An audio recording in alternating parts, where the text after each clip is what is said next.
In the context of veterinary and human healthcare, we often hear the words gold standard. Now, simply speaking, gold standard basically means the best way to diagnose or treat diseases. So, obviously, you would want it, right? Obviously, you would want that for yourself and for your pets. But let's look a little more into it today. And once we do a deep dive, your answer may change.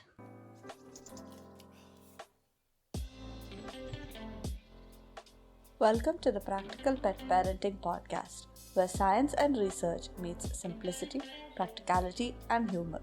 Because we all know that pet parenting isn't just one thing. It's magical, beautiful, life-changing, frustrating, and overwhelming all at the same time. I'm Dr. Ashita Suresh, a vet, a mom, a dog mom, on the multiple species pet parenting journey just like so many of you. Join me as we cut through the noise, fear, and fluff and take pet parenting from overwhelming to, well, barely manageable. So, what is gold standard? Google defines gold standard as the most accurate, reliable, and widely accepted method for diagnosing a disease, evaluating a treatment, or measuring a condition.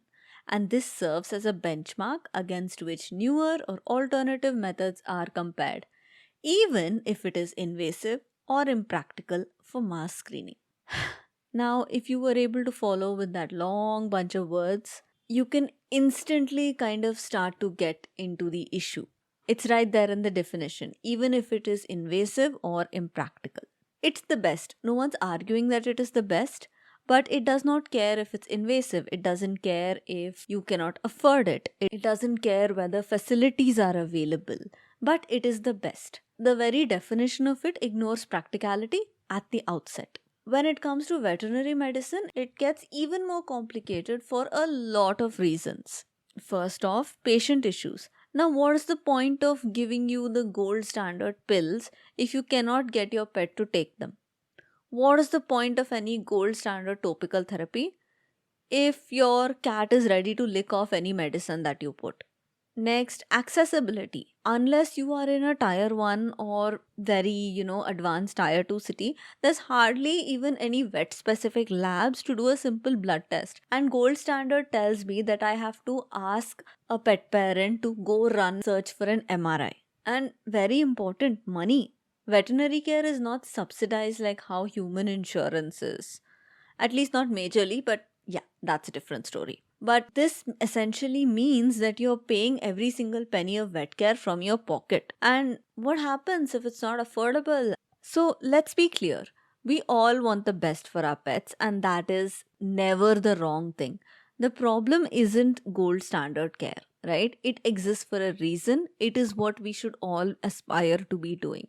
The problem is when we assume that only gold standard care matters. And why is that? One, sustainability.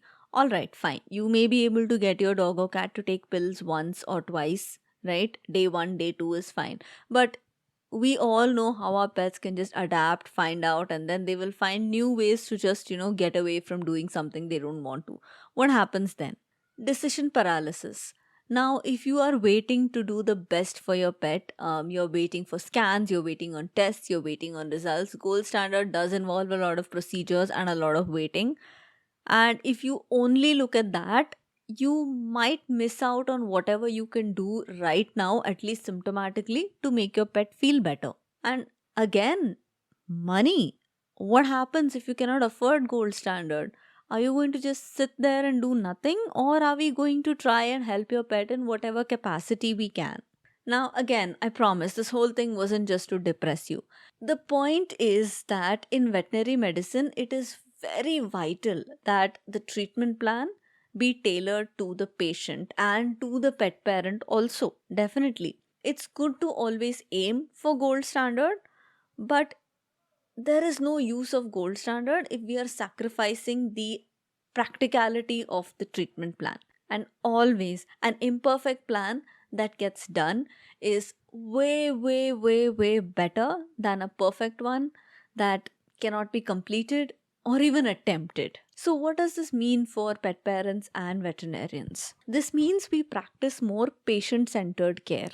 For veterinarians, it means handing out all the options from gold standard to, I don't know, bronze, copper, whatever standard you want to call it.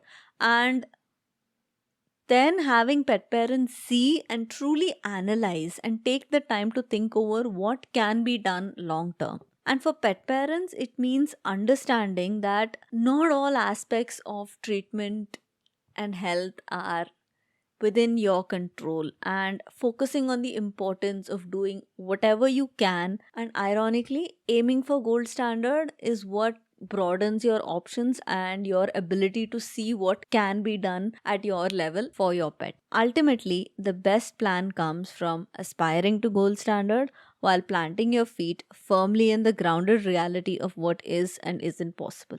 Imperfect best is perfectly valid as long as it's your best shot. Thank you so much for listening to the Practical Pet Parenting Podcast. If you found this helpful, don't forget to follow, rate, or review. Whatever your podcasting app allows you to do it. You can also find me on Instagram at Indian Pet Vet and read more at practicalpetparenting.com. Much love to you and your pets, and see you next week.